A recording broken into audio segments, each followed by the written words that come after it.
এক শহরে সব বিড়াল মিলে ঠিক করল এবার তারা নিজেদের নেতা নির্বাচন করবে, কারণ পাড়ায় খাবারের অভাব, কুকুরের ভয় আর ইঁদুরের অত্যাচার বেড়ে গেছে।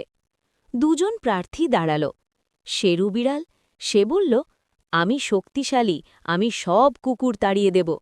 মিনি বিড়াল বলল, আমি সবার সাথে কথা বলবো, খাবারের ব্যবস্থা করব আর পাহারার দল বানাবো। নির্বাচনের আগে শেরু জোরে জোরে বক্তৃতা দিল।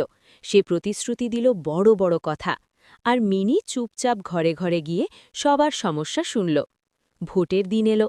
অনেক বিড়াল প্রথমে শেরুর শক্তি দেখে মুগ্ধ হয়েছিল, কিন্তু তারা ভাবল শুধু শক্তি না, বুদ্ধি আর দায়িত্বও দরকার।